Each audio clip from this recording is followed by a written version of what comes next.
Ça commence dans quelques secondes.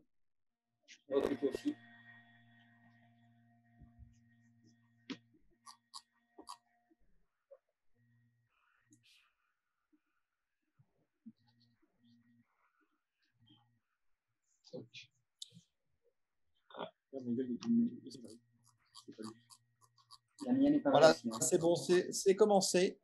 Je te transmets le lien. Ok, on va pouvoir commencer. Donc le live est commencé. Je te transmets le lien. Voilà. Ok. Bon, mais alors Thomas et Vled, bienvenue. C'est super content de discuter avec vous depuis le temps. Bon, on va. Ouais. Et surtout de si loin, quoi. Ça, c'est sympa quand même. Et donc voilà, on va se présenter. On va commencer, puis vous présenterez après. Comme ça, bon. Moi, je suis prof de SVT au lycée, à Bainbridge, au lycée aux Abîmes, donc vers Pointe-à-Pitre. Et donc, je suis prof de SVT depuis 20 ans. Et voilà, moi, depuis quelques années, c'est vous qui m'avez fait découvrir la zététique. Ça, c'est personne d'autre. Donc ça, c'est vraiment avec Richard, mon voisin. Ouais, avec Richard, mon voisin. Non. Donc voilà, donc c'est super de vous rencontrer et puis bon, on a un point commun, je pense, Thomas, c'est on a une passion en quelque sorte sur l'évolution, voilà, donc je vois le dessin derrière toi. Ouais.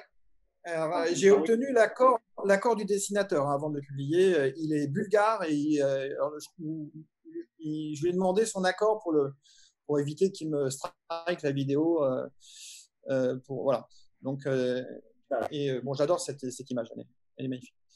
Et voilà, donc moi je me suis présenté et puis je laisse Lionel se présenter.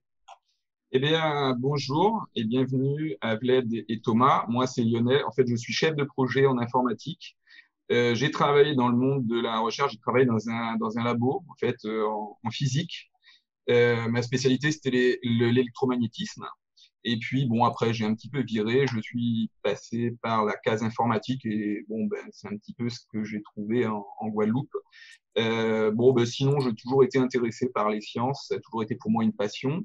L'esprit critique, alors je ne vais pas gagner de bons points en vous disant ça. C'est Normand Baillargeon par son livre qui m'a un petit peu initié à ça il y a déjà un petit moment. J'avais déjà une prépondérance à m'intéresser à toutes ces problématiques. Et puis, de fil en aiguille, je suis tombé sur la chaîne La Tronche en Biais qui m'a vraiment plu. Et bon, voilà, je suis un de vos fans inconditionnels. Voilà pour ma petite présentation. Vas-y Thomas, vas-y Vled, comme dans le. Alors, Vled Tapas, qui maintenant fait beaucoup de vidéos dessus, mais qui a commencé en faisant de la musicologie sur Internet. Et qui va en refaire très très bientôt. Avec joie et bonheur, je pourrais enfin consulter les choses. Moi, j'ai vu les scripts, et ça va être intéressant. Voilà, et donc c'est sous ton impulsion qu'on a créé la tronche en biais. C'est moi qui suis l'auteur principal. Là, donc toi, tu es maîtrisé, j'ai une maîtrise, vu que je n'ai malheureusement pas pu finir ma thèse. J'imagine qu'on peut dire niveau thèse. Oui, en biologie. Moi, je suis docteur en biologie. Donc, nous animons la chaîne depuis maintenant 5 ans et demi. Il y a eu des ouvrages publiés que j'ai écrits en rapport avec notre travail. Donc, celui qui est le plus lié à la chaîne, c'est Jean-Pierre Bièze. Je l'ai lu celui-là. Voilà. Spoil sans aucune vergogne. Et notamment, le prochain épisode qui n'a pas encore été tourné, et le script est écrit très longtemps. J'espère qu'on pourra le tourner à la rentrée parce que nous avons un local maintenant, on pourra le travailler. Et ça va, je n'y arrive pas. Et ça va parler de ça. Ça va jaser, ça va être le sexe, genre et cognitif parce qu'il y a pas mal de bêtises qu'on entend. Et il y a plein de gens bien intentionnés qui ne comprennent pas le sujet. Moi, le premier, je comprenais mal. Donc, du coup, je me suis documenté pour comprendre. Et puis, pour avoir d'évolution, j'ai ça. Je l'ai lu celui-là, ouais. C'est mon préféré. Ouais, on en parlera de celui-là parce que j'ai des petites questions dessus, mais Voilà, bref. Et l'homéopathie? Ah oui, alors du coup, j'ai gagné l'homéopathie, voilà. Pardon, Ben, hein, Ah oui. je peux dire. Si tu as même fait ma présentation, j'ai bien vu le ton que va prendre ce live, vas-y. Et Vlad, toi, tu es musicologue, c'est ça? Tu es spécialiste de musique, quoi, c'est ça? C'est ça, Ok. tout à fait. J'ai spécialiste de l'étude scientifique de la musique, donc sous ses caractères aussi bien historiques que sociaux, que physiques, ou même cognitifs et linguistiques. Donc, c'est plus ça ma spécialisation. J'avais commencé une thèse que je n'ai malheureusement pas pu terminer pour des raisons administratives. Voilà, parce que la fac française est ce qu'elle est. Et je me suis intéressé à la zététique à cause de lui, déjà, parce qu'on se fréquentait déjà quand je faisais mes études, et parce que la musicologie, il y a plein de bullshit. Donc, quand on commence à se dire j'ai envie de faire de la recherche et qu'on a envie de faire de la recherche sans brasser du vent, bah forcément, on s'intéresse un petit peu à la méthode scientifique, à l'épistémologie, et en dernière extrémité, quand on a des bullshit dans cette discipline, à la zététique. Nous sommes également président et directeur de l'ASTEC. Et quelle musique de préférence, quelle musique quelle musique en préférence? Voilà, le spectre est large. Dans la pratique, dans ma pratique musicale, ça va du death metal jusqu'au classique. Par contre, ah oui, j'avais écouté ça. Oui, avec grand plaisir. Par contre, sur un plan purement scientifique, j'étais spécialiste de la musique française vocale de la fin du 19e et du début du 20e. Et dans le cheminement de ma thèse, je me suis aussi, parce que je suis de formation chanteur, intéressé de plus en plus aux différents mécanismes de la voix. Ah oui, c'est ça, oui.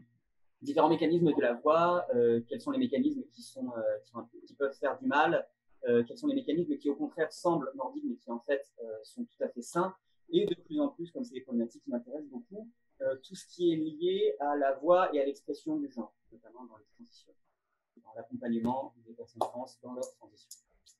Ça marche. Je propose toutes les musiques de la chaîne, c'est 100% création. C'est vrai. Ah oui. Ah, c'est toi qui fais toutes les musiques de la chaîne? C'est ça, à l'exception d'une seule pour l'instant, qui est composée par Mandax, mais sans vouloir spoiler, on y met un nouveau format d'émission qui sort bientôt. Ah oui? Et Vlad a accepté de me faire l'honneur de faire l'arrangement d'un thème que j'ai composé pour un futur format de vidéo. On dévoilera d'ici la fin de l'année, j'espère. Voilà. Bah, nous, on n'est pas encore là. Mais on voulait faire une émission scientifique sur la musique parce que j'ai un très bon copain qui est prof de musique au lycée à Bainbridge et j'ai voulu faire une émission sur la musique et la science. Alors, peut-être ça pourrait se faire. Hein. Il est très fort. Enfin, il est très fort. C'est un très bon musicien. Et bon, après, il me dit qu'il n'a pas une formation scientifique. Donc, bon, il faudrait que je lui en parle. Il y a des formidables musiciens qui ne sont pas forcément des très bons musicologues et j'en ai bien peur, vice-versa. Oui. C'est ça. La pratique de cette discipline n'est pas la même que son étude, forcément. Alors, on va dire au sujet. Donc, la zététique. Alors, moi, j'ai quand même pas mal de questions parce que, bon, moi, je suis un peu un novice. Ça fait quelques années, mais je pense que je ne suis pas aussi calé de vous sur le sujet. On n'est jamais toute sa vie que des aspirants zététiciens. Comment? On passe sa vie à être des aspirants zététiciens. Oui, effectivement, oui. C'est le principe de la zététique, je pense même. Et donc, moi, la question, j'ai pour ma question, qu'est-ce qui vous a amené à cette discipline? Enfin, qu'est-ce qui vous a alors, j'ai envie de dire qu'il faut restituer par rapport à un contexte, c'est-à-dire qu'on est quand même dans un. Ça revient, il y a une question qui va de source, enfin, qui coule de source avec celle-là, c'est qu'est-ce qui a fait émerger cette discipline depuis quelques années? C'est-à-dire qu'il y a, ça fait pas très longtemps, il y a 20 ans, on n'en parlait pas, enfin, ou peu, ou très peu, pas autant que maintenant en tout cas. Donc, qu'est-ce qui vous a amené à cette discipline? Et bon, on va poser deux questions. Comment expliquez-vous l'émergence de cette discipline et du scepticisme et de l'esprit critique? Très bonne question pour les sociologues et les historiens. Et d'ailleurs, on est contacté assez régulièrement par des étudiants dans ces disciplines-là, même les sciences de l'éducation. Il y aura des réponses à ça. Et nous, on peut avoir un sentiment. C'est ça. Oui, voilà, bah, c'est ça. Ouais. Et alors, je sais pas. Après, il y a un parcours personnel. Un parcours personnel qui fait que voilà, on est tous les deux, mais on a commencé la chaîne avec Lucky aussi, le troisième larron. Alors, fait, non, on a commencé tout On a seul. commencé tous les Et deux. Loki s'est greffé parce que c'était une catastrophe. Et on a montré Loki qui a dit ah, c'est trop moche, arrêtez tout, je vous donne un coup de main. Donc on a commencé à 3 pour faire les vidéos. Et en fait, si la Tronchambier a eu du succès, c'est parce que c'était une démarche artistique aussi. Il y avait le côté auteur de mon côté, le côté musique, et puis, jeu, etc. Et puis Loki qui savait comment faire. Donc voilà, quand on n'a pas ce côté artistique-là, c'est plus compliqué. Et peut-être qu'il y a eu temporellement la rencontre, comme ça, une émulsion qui fait que il y avait de l'espace pour le faire. Et nous, on est arrivé. Il y a aussi Christophe avec Mental qui était là un peu avant et qu'on ne connaissait pas. Et puis d'autres gens qui sont arrivés avec plus ou moins les mêmes compétences ou différentes, etc. Donc, il y a de la place sur YouTube.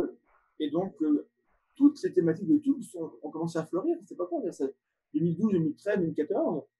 Nous, on est arrivé en 2014. Il y avait beaucoup de place pour la vulgarisation et de plus en plus de personnes, notamment sur Facebook et sur les différents réseaux sociaux, qui commençaient à se réunir autour de la zététique. Et il y avait une telle demande de ça, une telle volonté de voir la zététique et la méthode scientifique et bien sûr l'esprit éthique vulgarisée sur YouTube, qu'en fait, avant même de sortir notre première vidéo, on avait sorti un teaser dans lequel on expliquait un petit peu ce qu'on allait faire, dans lequel il y avait juste le générique. Donc, en termes de contenu, c'est rien du tout. Et là, déjà, on avait plusieurs On avait 650 ou 680 en une journée en annonçant qu'on allait faire du contenu. Donc, il y avait une attente sur les réseaux. Donc, on rend une dimension de chance, en fait.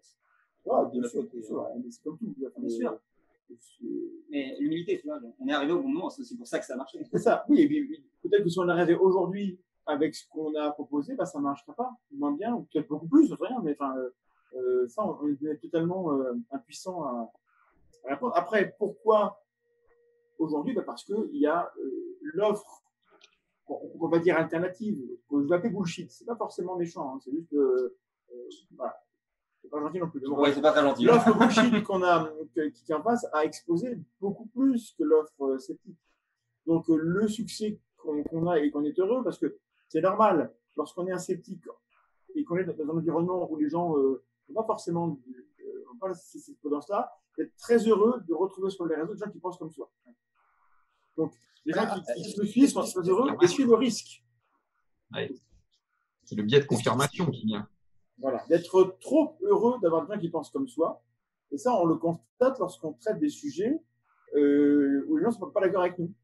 Ça fait partie des critiques sur lesquelles on reviendra quand on arrivera voilà. à la partie critique de la zététique. Donc, on a une communauté qui nous suit et qui est en général une communauté de bon niveau, exigeante, etc. Mais qui vient avec ses a priori, ses préjugés. Et dans certains de ces préjugés, il y a des choses correctes par rapport à la science. Donc, ils sont de mon côté de la barrière. Et d'autres. Voilà, donc ça marche parce qu'il y a ce désir de reconnaissance sociale, d'appartenir à un groupe qui serait un petit peu plus rigoureux en termes de science. Mais le désir d'appartenir à un groupe ne doit pas passer devant le désir de penser correctement. Or, plus on sera nombreux à se reconnaître de la zététique, plus il y aura de gens dans le groupe qui seront là que pour être dans un groupe où ils ont le sentiment d'être à leur place. Ça, les mécanismes d'adhésion à la zététique, malheureusement, sur un plan purement social, ne diffèrent pas des mécanismes d'adhésion dans des cercles plus bullshit, mais autant de termes mais nous, on est le groupe qui doit en avoir conscience et qui doit faire les efforts. Exactement. Et comment vous expliquez qu'il y ait si peu d'espace universitaire par rapport à la zététique? Il y en a 15, c'est à Nice, enfin, il y en a peut-être ailleurs que je ne connais pas. Hein. Mais comment expliquez-vous qu'il n'y a pas... Il y a quelques initiatives qui se font, mais c'est rare. Il y a des conférences. Alors après, et puis il y en aura encore plus après. Enfin, c'est chiant administrativement d'ouvrir des nouveaux. Oui, et puis la zététique, c'est pas une discipline, c'est ça. Qu'on enseigne l'histoire, qu'on enseigne la sociologie, qu'on enseigne la physiologie, c'est des disciplines constituées avec des sociétés savantes, avec des parcours, avec des diplômes, avec des revues. La zététique, en réalité, c'est plus une initiative de comment, enfin, si je m'en s'adresse à Henri Brock, le papa de zététique chez nous, hein. Lui, il s'est dit comment est-ce que je peux faire comprendre à mes élèves qu'ils n'ont pas compris comment on sait ce qu'on sait.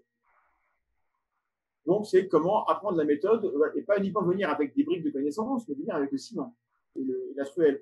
Voilà comment on sait. Et en gros, c'est l'épistémologie, c'est l'histoire des sciences, fait par des gens dont c'est pas la discipline. Les vraies disciplines, c'est ça.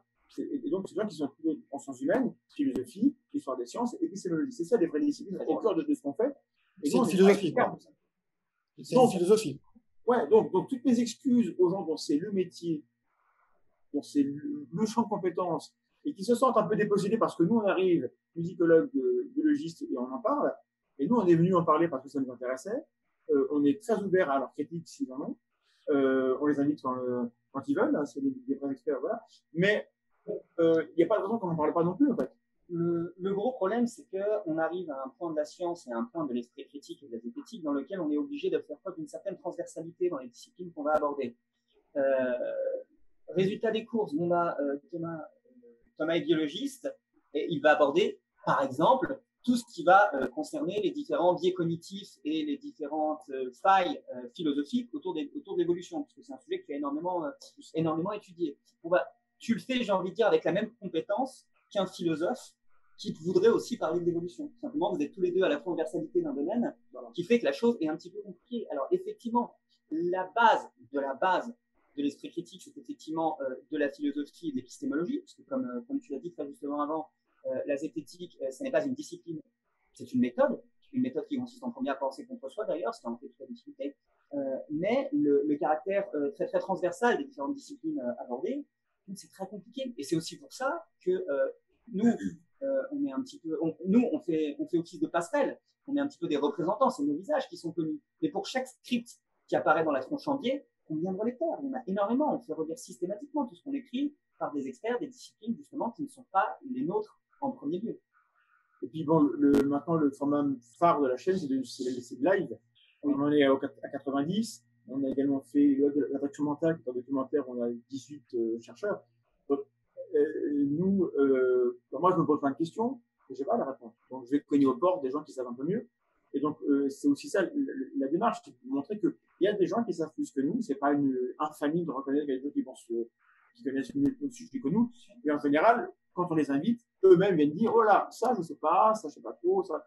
Et tout là, c'est de montrer toute la fragilité de ce qu'on pense savoir. Ça n'empêche pas, ça nous libère en fait. Parce que sinon, on se dit, mon Dieu, il faut que j'apprenne, et puis il faut que j'aurai appris, je saurai, mais c'est fini. Et puis après, non, c'est jamais le cas. Et donc, voilà, donc nous, ce qui est quand même notre rôle, et c'est un peu, ressemble à vous, c'est qu'on fait venir des gens, quand on parle avec eux. Voilà, on s'occupe d'experts de l'émission d'aujourd'hui, on est expert de ce qu'on fait. Hein. Mais c'est ça, et en gros, on veut transmettre l'éthos aussi de la méthode. Donc, le comportement qu'on a, et on va balancer un antitype, c'est Uli Raoult. Il est l'incarnation de l'antithèse totale de ce dont on parle, et indépendamment de est-ce qu'il a raison ou pas dans ce qu'il raconte, dans son comportement, il est l'antithèse totale de ce qu'on veut faire passer. C'est vrai que la connaissance se construit avec beaucoup de prudence. Et puis on y reviendra à ce fameux professeur. Désolé, comment hein? Non, il faut la suite parce que j'ai envie de rebondir, mais moi, je vais attendre.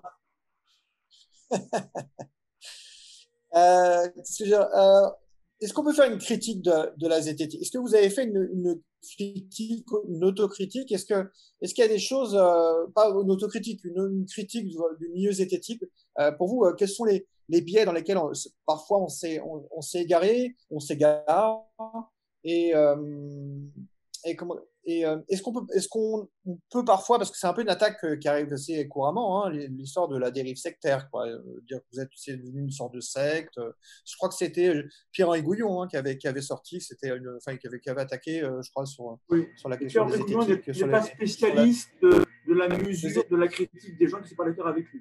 Je l'ai rencontré plusieurs fois, j'aime bien son contenu, mais alors, voilà. Il n'est pas un champion du respect des autres. Non, je suis témoin. Il est venu en Guadeloupe, ça a été une catastrophe. Il m'a remballé, je m'en souviens bien. Voilà. Parce que je lui ai demandé pourquoi il affirmait qu'il disait, en gros, les OGM, parce qu'il a fait un quart d'heure sur les OGM avec Monsanto et tout ça à la fin. Et je lui ai dit, comment vous pouvez affirmer que les OGM détruisent la biodiversité? J'aimerais bien que vous donniez les arguments scientifiques pour ça. Il m'a dit, vous n'y connaissez rien. Okay. Bon. Ça me rappelle un perso. Voilà, ça a été son argument. Hein? Non, non, C'est quoi? non, je disais que ça me rappelait un Bon, personnage. voilà, ça a été très désagréable. Et, j'ai pas, voilà. Mais comme tu dis, hein, en termes d'éthique, Moi, il y je fais a, il y a, il rien y a- voilà. à la qualité des conférences qu'ils donnent en manière générale. Moi, j'aime beaucoup. Mais c'est vrai qu'à ce moment-là, il y a beaucoup d'idéologie. C'est pas le seul. C'est un sacré bâton dans les roues par rapport à certaines choses qu'on essaye de. Oui, ça ne nous aide pas. Bon, on va dire que nous, on n'a pas. Enfin, peu importe. Après, c'est des vérités de parcours. Et voilà, il y a des gens comme ça qui. C'est-à-dire qu'il oui. C'est-à-dire qu'il abuse de l'argument d'autorité. Bon, moi, j'étais dans son labo à la fac d'Orsay, j'ai fait un stage avec lui et j'étais dans la salle des chercheurs. Enfin, je me souviens, j'étais un petit étudiant, machin. C'était taisez-vous. Entre guillemets, personne n'osait trop parler. Il y avait une sorte d'argument d'autorité comme ça. C'était un peu. On peut défendre des objectifs similaires en n'étant pas du tout d'accord sur certains points. Hein. Après, le mandarinat, le patron, machin, ça existe trop. Moi, j'ai eu la chance d'être dans des équipes où ça ne se pratiquait pas trop. Il y a toujours un petit peu une hiérarchie, mais c'est terrible parce que toute l'essence, tout l'ADN de la recherche, c'est justement de faire son autocritique et écouter la critique des autres. Donc, quand on en est à être, vous les connaissez dans vous taisez, je parle, c'est pas des gens qu'on va inviter. Une négation de la base de la méthode qui est quand même l'humilité et reconnaître que soi-même on n'est rien et qu'on est un grain de sable dans l'état actuel de la connaissance d'une discipline. Et pour revenir sur la critique de la zététique, c'est la même que la critique de la science d'une certaine manière. C'est d'oublier que voilà, on n'est pas un bon zététicien parce qu'on est intelligent. Non. On est un bon zététicien entre guillemets lorsqu'on sait à quel point on peut se planter à chaque fois qu'on ouvre la bouche. Et donc, depuis 5 ans qu'on fait des vidéos, n'importe qui peut venir avec facilement 3, 4, 5 ou 20 phrases qu'on a prononcées et qu'on ne dirait plus aujourd'hui. C'est facile, mais on le sait, donc on est prudent et ça n'empêche pas de. Voilà, et on prend un risque là, c'est pas scripté, on a des questions. Il y a un risque important que dans l'heure qu'on passera ensemble ou l'heure et demie, on dise une connerie ou deux. Normalement, on va mettre toutes les précautions oratoires autour pour que si jamais ce qu'on dit et c'est faux, ça n'ait pas de conséquences. Mais même quand on est scripté, bien sûr que oui, on peut dire des bêtises. Et que je sache, là-dessus, je me permets un peu de vanité, que je sache, nous sommes actuellement les seuls sur YouTube qui avons consacré tout un format de vidéo à l'autocritique de la vidéo précédente. Pendant la tronche. Qui est devenu un format un peu de prolongation parce que finalement il n'y avait pas de temps d'erreur que ça. Donc on avait prévu. Et moi, des critiques. Monsieur Sam, il le fait ça. Monsieur Sam, il fait à chaque fois. Il fait des erratums. En fait, ça se tient bien puisque bon, le fait de parler d'un sujet et de reconnaître ses erreurs a posteriori, parce que bon, on n'a pas la science infuse, hein, c'est ce qu'il faut bien, c'est ce que les gens faut bien qu'ils comprennent. Et le fait de pouvoir avoir une petite tribune dans laquelle on dit bah ouais là j'ai peut-être dit un truc, j'ai dépassé ma compétence ou toutes ces choses-là. Je pense que c'est quelque chose aussi à mettre en avant parce que moi je vois pas beaucoup de politiciens qui disent ah ouais mais vous vous souvenez dans mon discours qui m'a permis je vous avais dit quelque chose mais je me suis planté. Non, il y a personne qui dit ça. Moi ça me donne confiance et c'est arrivé. En fait c'est arrivé une fois, c'est Mélenchon. Il a dit je me suis inscrit, j'ai eu tort. Et alors, à côté de ça, il dit quand même des trucs moins. Sur le vaccin contre le cancer des poumons, c'est pas ça? Non. C'était sur ma site. Après, il a dit des conneries peut-être sur la science, mais. Non, mais il était revenu sur le vaccin contre le cancer du poumon, je crois, il y a quelque chose comme ça. Il avait mal interprété une information à plus bas. Donc, s'il a fait ça, c'est bien. Mais juste là, à chaque fois qu'un homme politique fait ça, moi, mon esprit se dit, tiens, lui, je peux avoir au moins un peu confiance. Au moins, il. C'est vrai. Donc, on a fait une vidéo qui s'appelle Il y en a marre des zététiciens sur Nathan Chambier, où justement, on revenait une forme d'autocritique sur nous, mais surtout sur la communauté autour de nous, avec des défauts récurrents qu'on voit de plus en plus, parce que plus il y aura de gens, il y aura des défauts, qui sont des comportements de pensée de groupe. Et qui sont le double standard. Si quelqu'un dit X, si c'est quelqu'un que je reconnais comme étant membre de mon groupe, alors je serai complaisant. Le même propos par quelqu'un que je reconnais comme étant du groupe en face, je monte sur mes grands chevaux et je m'énerve. On le constate facilement chez les croyants. Et ben, regardez bien dans les commentaires des gens qui suivent les chaînes des zététiques, il y a la même chose.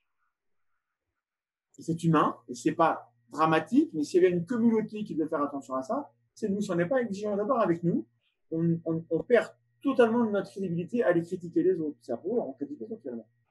Donc nous, en tant que créateurs de contenu, on s'en prend plein la gueule à chaque fois qu'il y a des gens qui se réclament de la zététique et qui vont se comporter mal de cette manière-là. Et c'est un poids mort qui ne va pas enceler les gens. Non. Alors, est-ce que c'est aussi parce que l'objet même de la zététique n'est pas compris par le grand public? Malheureusement. Par ceux qui s'en réclament. Enfin, pas par tous, bien évidemment, mais par une partie des gens qui s'en réclament. Malheureusement, l'un des problèmes qu'on a, c'est qu'il y a souvent une méprise sur ce qu'est la zététique. La zététique, bien sûr, c'est protéiforme, il n'y a pas une seule manière de l'envisager, mais l'un des trucs les plus sexy et les plus répandus, c'est tout ce qui va avoir rapport avec le debunking.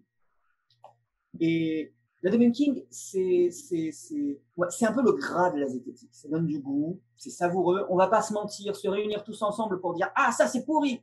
Mais cognitivement, c'est délicieux. Et c'est utile parfois. Et c'est utile parfois, tout à fait. Mais quand on commence à vouloir aborder des sujets qui contiennent une réponse moins facile, moins évidente, moins immédiate, on rencontre souvent ça, notamment quand on aborde un petit peu les questions des sciences humaines, qui sont des sciences un peu plus jeunes et un peu plus méconnues, qui en plus questionnent beaucoup plus les comportements qu'on a en tant qu'être humain et pas uniquement les données qu'on pense connaître comme étant juste fausses. Le platisme, c'est facile, mais dès qu'on parle de sexisme ou d'études de genre, ou de problèmes systémiques, etc., comme nous, on n'est pas expert de ça, mais on se rend compte que la communauté, quand ça la dérange, elle ne fait pas d'effort de comprendre ce qu'on raconte. Voilà. Et il y a une espèce quand même d'éloge du moi parce que je suis adoubé par la zététique, parce que je suis considéré comme un zététicien. Il y a des personnes qui vont refuser même qu'une personne experte, même expert de son propre vécu, lui dise écoute, là, je suis vraiment désolé. Je pose cette question parce que j'ai souvent vu une sorte de remarque qui revient un peu. Alors, je ne vais pas citer de nom, c'est pas les polémiques, mais du genre la réflexion, c'est les êtres ont une vision de toi très très limitée. Enfin, ils parlent, enfin, voir des gens qui parlent au nom d'une communauté. Tu vois, enfin, c'est comme s'il y avait des scientifiques qui devaient être reniés, par exemple, par une communauté. Et ça, moi, je trouve ça déplorable, personnellement. Il n'y a pas une communauté qui pense de façon homogène, comme ça, qui renierait certains scientifiques, quoi. Je vois pas. Pierre-Éliott Gouillon, il n'a pas à être renié. Je suis en désaccord avec plein de choses, machin, mais il a des choses très, très, très intéressantes et super intéressantes. Voilà. Et il s'agit juste de garder un œil critique. Ça s'arrête là. Il n'y a pas besoin de... J'ai vu ça, j'ai déjà vu ça, c'est de la part de gens, même de youtubeurs. Hein, je veux pas citer. Encore une fois, on ne parle qu'en notre nom. Moi, j'utilise le mot zététicien. Là, je n'aime pas le mot. Il y a des gens comme Christophe Michel qui n'aiment pas non plus. Je sais pas trop. Voilà, dans les créateurs de contenu, chacun a un mot qu'il préfère, rationaliste, sceptique. C'est ça, parce que je trouve personnellement qu'il charrie beaucoup trop de choses qui commencent à être associées à la zététique et qui me dérangent sur un plan, mais en vérité plus philosophique qu'autre chose en fait. Mais comme moi, j'avais commencé par refuser le mot féminisme parce qu'il y avait plein de phénomènes qui me déplaisaient dans ce que je voyais sur les réseaux de gens qui sont réclamés. Ah non, c'est pas ça. Et comme j'ai fini par raisonner également, il n'est pas question que je laisse ce mot-là à des gens qui pour moi se comportent mal. La plupart des féministes ont raison dans le voilà.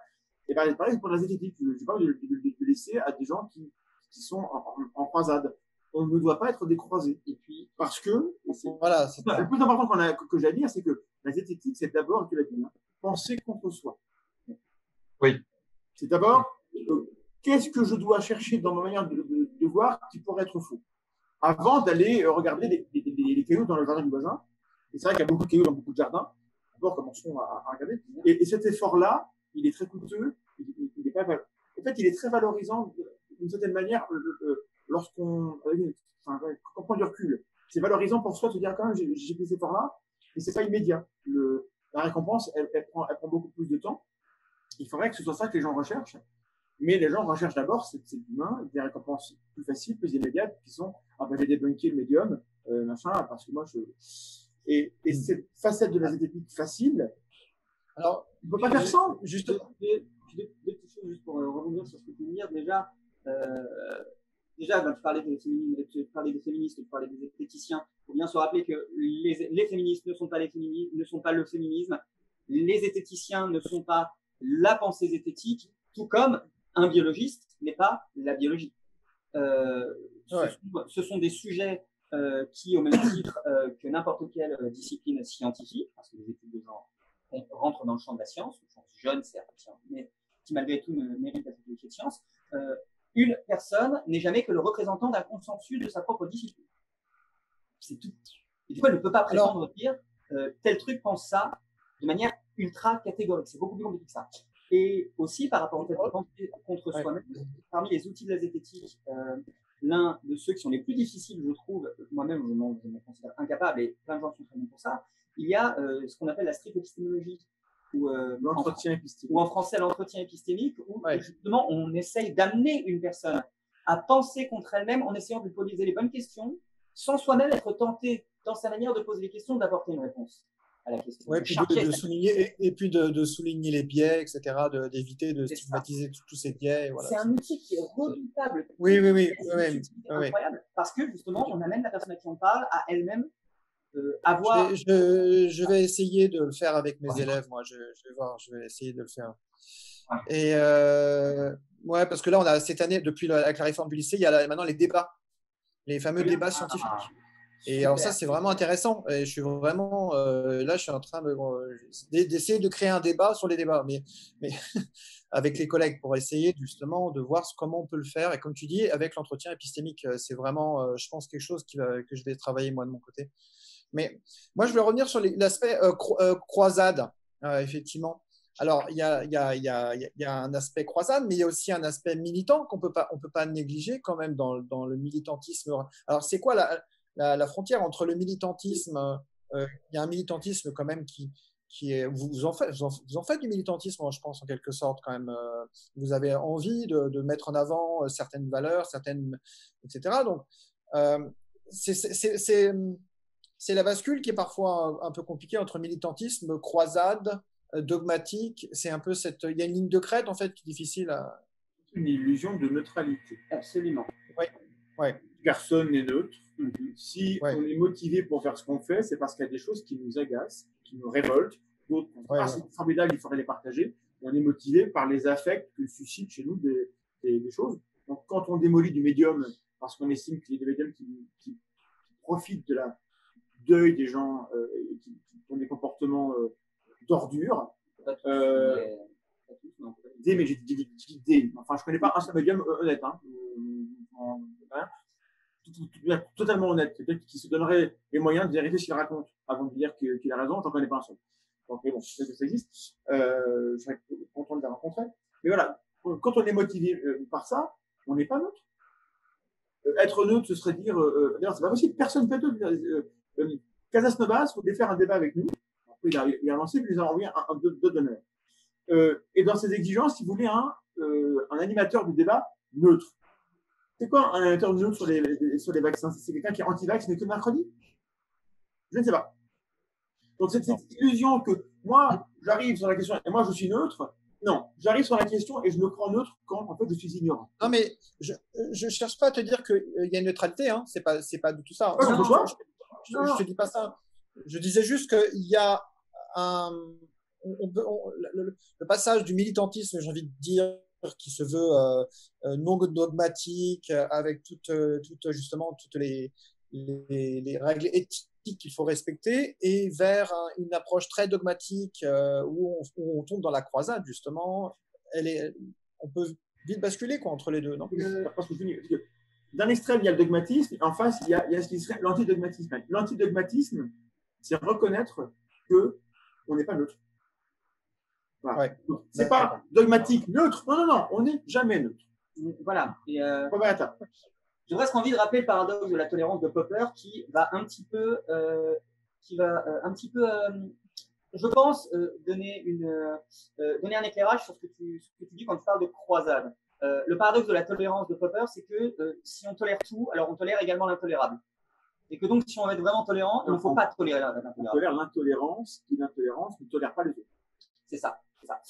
Donc, en fait, ça n'est pas possible de tolérer absolument tout. Et il faut bien voir que nous, quand on est zététicien, quel est, parmi les différents éléments de notre combat, parce que oui, c'est un combat, il y a une forme de militance. À partir du moment où on décide de s'exprimer sur la voie publique et qu'on exprime un avis, d'autant plus si c'est un avis fort, on est dans une militance sincère. De toute façon, tout est politique, on n'en parlera jamais assez. Qu'est-ce qu'on fait? On est là et on essaye de dire à des personnes anti-vax, vaccinez vos enfants, vous faites du mal à toute la société. Ou même vaccinez vos enfants, vous faites du mal potentiellement à vos enfants. Mais comment, à partir du moment où on a commencé à détricoter tout ce qu'il y a autour de ces questions-là, on peut réussir à le faire en étant toujours, en toutes circonstances, dans une espèce de bienveillance, de viens vers moi quand tu seras prêt. C'est extrêmement compliqué en fait. Alors on devrait le faire, on devrait se contenter juste de donner les éléments, d'enseigner. Alors je ne le pense pas. Je dis juste que si on voulait être juste dans cette espèce d'idée de militance qui serait uniquement une militance d'éducation. Si on a le dogmatisme de la bienveillance, oui. C'est ça. Et je ne pense pas que ce soit le cas. Je pense qu'effectivement, des fois, juste, il faut être un petit peu plus coup de poing, surtout sur des questions de société. Quand une personne est anti-vax, eh ben oui, elle met en danger absolument tout le monde parce que la couverture vaccinale n'est pas parfaite, que des personnes sont immunodéprimées, qu'il y a des personnes sur lesquelles les vaccins ne prennent pas. Alors qu'est-ce qu'on fait quand on sait ça, quand on a la connaissance de ça et qu'on croise une personne anti-vax? Il n'y a pas de bonne réponse. Il n'y a absolument aucune bonne réponse. Alors on peut rentrer en croisade et il y a des personnes qui rentrent en croisade et je pense que ces personnes sont importantes. Ça dépend ce qu'on appelle croisade. Après, ouais, c'est et ça dépend ce qu'on appelle croisade. Parce que dans l'esprit, croisade, c'est quelqu'un qui a fini de douter, il est absolument sûr à son temps. Moi, sur les vaccins, c'est pas une question. J'ai pas de sur la vie. Peut-être des vaccins inutiles. Ça, je peux l'admettre. Mais c'est même probable. Mais voilà, non. Ce qu'on fait normalement se pose au dogmatisme. C'est-à-dire qu'on admet que ce qu'on dit est peut-être faux. C'est pour ça que quand les gens me disent ah, vous verrez, dans 5 ans, vous aurez la compte. Non, parce que dans 5 ans, on sait aujourd'hui que dans 5 ans, on pourra regarder ce qu'on fait et se dire oui, tiens, là et là, ouais, je m'étais bien planté. Et c'est pas grave parce qu'on sait déjà qu'on peut se planter, donc on n'est pas arc-bouté sur ce qu'on croit. Donc, les gens qui nous disent ça, en fait, trahissent le fait que dans leur mode de fonctionnement à eux, admettre qu'on a eu tort il y a un an, c'est infamant. Et ben, je leur suggère de changer de logiciel.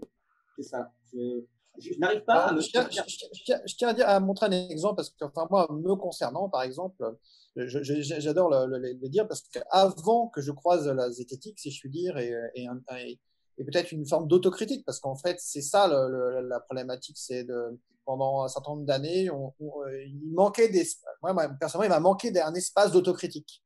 On nous apprend des choses. Enfin, moi, j'ai manqué ça pendant un moment. Et après, un jour, bon. Et par exemple, sur les OGM, par exemple, j'ai manifesté contre les OGM, contre Monsanto. J'ai manifesté contre le nucléaire et tous ces trucs-là. Et bon, alors maintenant, je n'ai pas honte de le dire, quoi, parce que je me dis, c'est top, j'ai changé la vie. Et peut-être que je changerai la vie à nouveau dans 10 ans. Peut-être que je me dirais que le nucléaire, c'est absolument catastrophique dans 10 ans, etc. Donc, c'est ça qui est important de sortir de ces questions égocentrées, etc. Changer de dire, vie, c'est pas une. Moi aussi, hein, étant gamin, je l'ai raconté, étant gamin ou jeune ou ado, je changeais la vie assez facilement. Quand quelqu'un parlait et était convaincant, je disais oui, c'est vrai. Et puis, tout temps après, oh merde aussi. Et j'avais en moi un sentiment de putain, mais t'es qu'une girouette. T'es qu'une pauvre merde, t'es peut-être pas la force de tes convictions. Et pendant longtemps, il a fallu prendre un peu de bouteille pour me rendre compte, aujourd'hui, avec ce que je fais, de me rendre compte, en réalité, c'était une très grande force. Je ne veux pas dire que j'ai atteint le truc, mais que c'est une division d'esprit où, en fait, on n'a pas de chaîne. On s'autorise à penser différemment. On teste. Et si ce qu'on pense là est mieux que ce qu'on pensait avant, ben on change. Et en réalité, c'est qu'il faut cultiver. Il y a beaucoup de personnes, pour prendre un sujet de société, l'étude de Lancet. qui a été retiré. Les auteurs se sont rétractés, ils ont retiré l'étude. Voilà, 3 sur 4. Beaucoup de gens se sont jetés là-dessus pour dire, ah bah vous voyez que votre étude, elle était pourrie. Admettons, l'étude est pourrie. Peut-être. La rétractation montre par contre que la méthode est extrêmement forte parce qu'elle est autocorrective. Simplement, on ne nous encourage pas à l'autocorrection. Et on est dans un système éducatif dans lequel on a des notes, t'as raison ou t'as tort. Point. Dans lequel on ne nous encourage pas beaucoup à poser des questions, mais dans lequel on nous encourage à apprendre par cœur. Tout cela, ça n'encourage pas beaucoup à l'autocorrection. Puisqu'une information est présentée comme vraie ou pas, et que si on la questionne, on est suspect. Ouais. Non, je pense qu'il y a des gros problèmes par rapport au système pédagogique à ce niveau-là. Après, là, pour le coup, je suis dedans donc depuis 20 ans. Personnellement, j'ai l'impression que ça s'améliore. J'ai l'impression que les nouveaux programmes ont l'air quand même plus élaborés. Avec Marc-André Sellos, il y a Marc-André Sellos qui est à l'élaboration des programmes. Il y a quand même la question de l'esprit critique qui est bien mise en avant. Et j'ai envie de te dire, c'est que honnêtement, les profs aussi évoluent, je pense. Il y a une génération de profs qui arrive et qui, à mon avis, apporte quand même beaucoup plus d'esprit critique dans la classe, qui est beaucoup moins. J'ai l'impression que ça s'améliore. Je me leurre peut-être totalement, hein, c'est un sentiment. Voilà. Absolument ravi d'apprendre que je suis un vieux con sur cette question. Hein. Non, mais j'ai le sentiment, c'est personnel. Il faut être un vieux con de bonheur pour l'être longtemps. Pour la différence entre militantisme et croisade, moi je ne suis pas du tout en croisade, et notamment parce que je ne cherche pas, a priori, sauf quand je m'oublie un petit peu et parce que des fois on a de l'affect, on est des humains. Je ne cherche pas à convaincre l'autre de penser comme moi. Par ce que je pense, le contenu. En revanche, j'aimerais bien que l'autre, si je me rends compte qu'il n'est pas capable d'argumenter ce qu'il raconte, qu'il s'améliore. Et moi, j'ai quelques outils dans ma trousse à outils que j'ai mis du temps à apprendre et que je propose des outils pour voilà, utilise ça, utilise le principe de parcimonie, c'est cool. Et une fois que la personne utilise les bons outils, si ce qu'elle y tient, alors dans ce cas-là, tout le monde y gagne.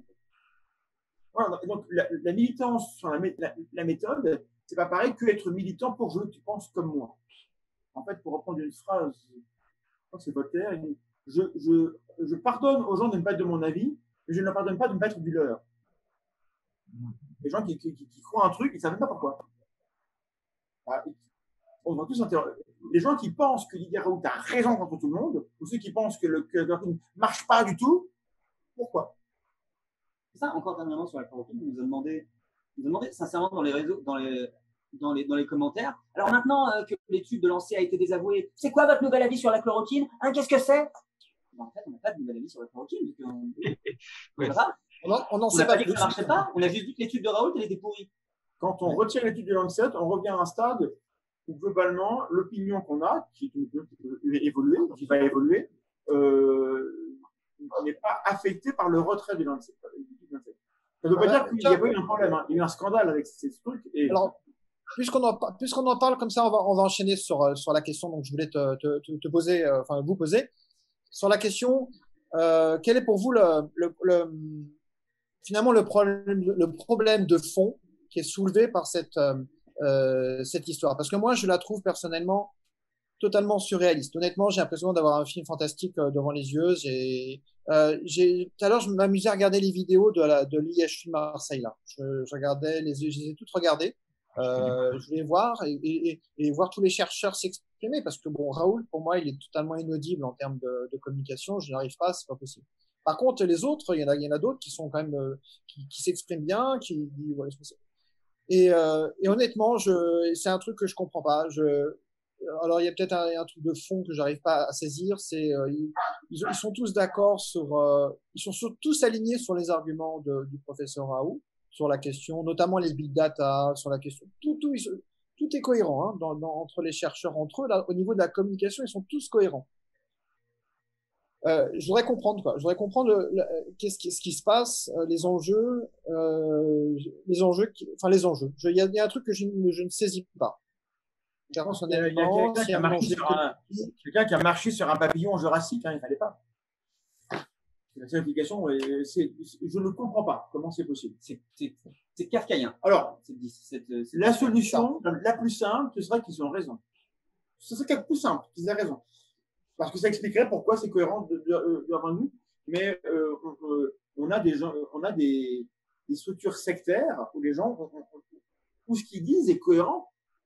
Lorsqu'on regarde que ce qu'ils disent, il faut regarder ce qu'il y a à côté pour voir que c'est pas cohérent. Et quand on s'intéresse, alors peut-être que c'est des gens qui n'ont pas confiance dans ce qui se fait ailleurs, ils écoutent que entre eux, ils sont tellement convaincus que les autres sont plus des abrutis.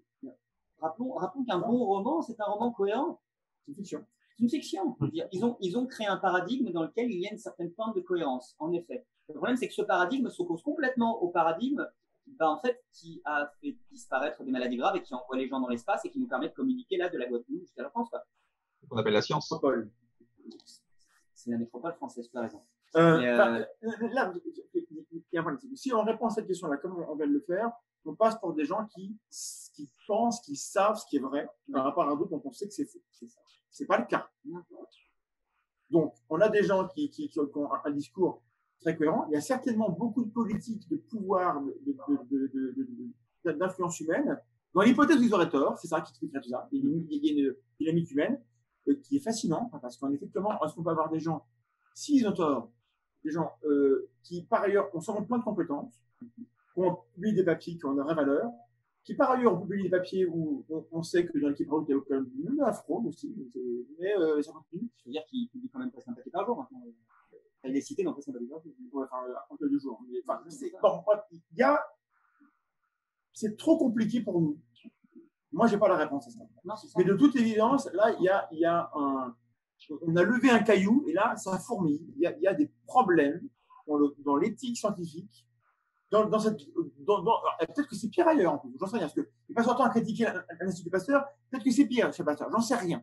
Mais là, le contexte met la lumière sur cet institut-là aujourd'hui, avec ce professeur-là qui parle comme il parle. Et pour moi, tous les outils que j'ai à ma disposition pour détecter les problèmes dans la rhétorique, les problèmes de décalage entre le réel et le discours, tout est au rouge. Et tu vois, imagine. Alors, bon, ils ont peut-être raison. Ils ont raison. Admettons, ils ont raison. Ok, bon, bah voilà, on arrive à démontrer qu'ils ont raison. Le protocole Raoult, fameux protocole, et voilà. Mais imaginons qu'ils aient tort, en fait. Parce que, imaginons qu'on arrive à démonter en quelque sorte une forme pas de secte, mais une forme de pensée factuelle qui a réussi à se maintenir comme ça dans les médias, etc. Et à occuper l'espace médiatique en plus de façon incroyable. Imaginons, ça serait aussi catastrophique, je dirais, parce que en quelque sorte, ça veut dire il y aura d'autres équipes de recherche qui seraient. Moi, ce qui me préoccupe. Comment ? Qui se dit, j'ai pas compris. Qu'ils aient raison ou tort sur le fond de la question, voilà. De toute façon, c'est dramatique. C'est ça. Là, on est dans une espèce de situation de lose-lose, quoi. Pile, il gagne, face, on perd, parce que là, ce qui va se passer, c'est que, première hypothèse, ils ont raison. D'une certaine manière, une hypothèse souhaitable, parce qu'on a trouvé un remède à une maladie grave. Et nous, on veut que ça. En tant qu'être humain, j'ai envie qu'on trouve ce remède-là. Ce qui va se passer, c'est que Raoult et son équipe qui se présentent comme des espèces de gens qui sont contre le système, comme des espèces de révolutionnaires. En tout cas, contre la méthode. C'est le titre d'une de ces conférences. C'est contre ça. La méthode. C'est ça. Donc, du coup, nous, dont le travail, c'est d'essayer de dire aux gens, ayez confiance dans la méthode, c'est vraiment la meilleure chose qu'on ait. C'est imparfait, mais c'est ce qu'on a de mieux. Mais pour nous, là, c'est un bâton dans les roues qui est indélogeable. Ou alors, s'il a tort, ce qui va se passer, c'est que les gens vont dire, oui, évidemment, de toute façon, c'est un scientifique, il est là avec sa blouse blanche, avec sa grande équipe, donc les scientifiques ont tort. De toute façon, les scientifiques ont tort dans cette affaire, parce que quoi qu'il arrive, vu qu'on avait quand même atteint un point de l'histoire béni, dans lequel la plupart des maladies graves ont disparu, la plupart, les gens n'ont plus trop peur des maladies graves. La peste, ça va. La rougeole. Mais je sais pas si vous avez. Les grandes épidémies. Voilà, c'était Primum non Nocere qui a fait une super vidéo là-dessus, une vidéo très difficile à regarder, parce qu'en gros, il montrait les effets des maladies graves sur des enfants mal soignés, en disant, regardez, si on vous dit de prendre des vaccins, si on vous dit de vous soigner, c'est parce que ces maladies-là, on a presque réussi à les faire disparaître et elles reviennent. Oui, je l'ai vu. C'est très difficile. Mais du coup, ça, c'est des maladies qu'on ne voit plus. Ça fait beaucoup moins peur. Être anti-vax, c'est un luxe. Dans la plupart des pays en voie de développement, ils veulent des vaccins. Parce qu'ils les ont encore, les maladies sous les yeux. Ils ont encore des enfants qui meurent. Et du coup, c'est hyper compliqué. On a atteint cette espèce de confort dans lequel on voit plus ces maladies-là, et du coup, on a ce luxe de devenir anti-vax. Parce que Et on a des gens comme Raoult qui arrivent et qui disent vous avez raison d'avoir peur du système parce que le système est pourri. Moi, je suis anti-système et moi, je propose ça. Moi, j'ai raison. Dans tous les cas, on a perdu. Parce que je suis allé voir sur leur site ce matin.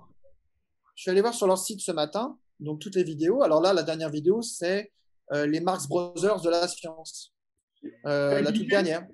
Comment? Il y en a les pieds nickelés. Il y en a une après les pieds nickelés. Il y en a une autre toute récente qui s'appelle les Marx Brothers par rapport à l'étude de Covry. Il y a de la pop culture. Qu'est-ce qui produit?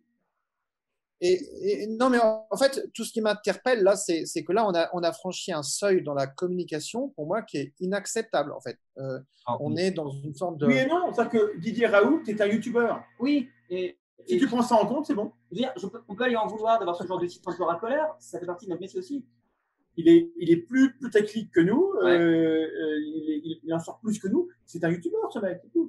Mais par contre, faudrait peut-être… Nous, on n'est pas payé avec l'argent public. Nous, bon, c'est ça. Alors, moi, ce que je voulais dire aussi, c'est que, on a fait le pour. Si Didier Raoult a raison dans la circonstance, mais s'il a tort, si on arrive à démontrer que, en fait, son protocole, c'est un peu bancal, ça marche pas. Alors, c'est encore une hypothèse. Je pense qu'on va assister à des vagues de complotisme, de dire vous voyez, on veut nous cacher les résultats alors que son truc fonctionne, etc.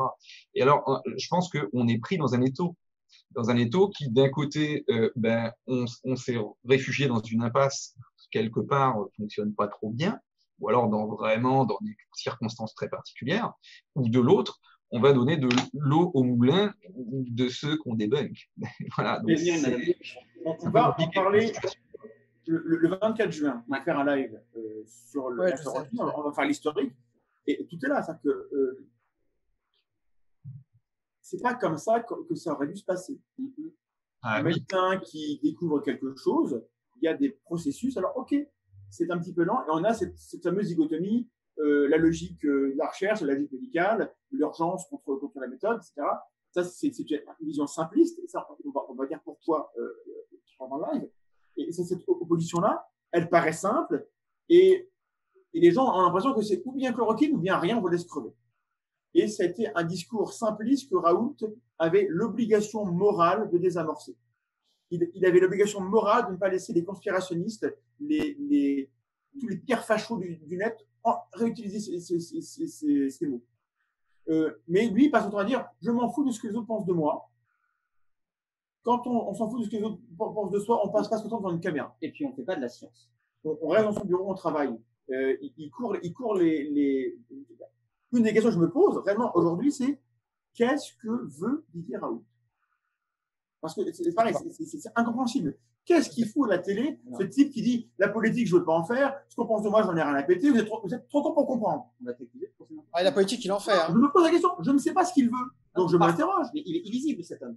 Quel est le but de Didier Raoult lorsqu'il va à BFM ou LCI? Demandez-vous, les gens.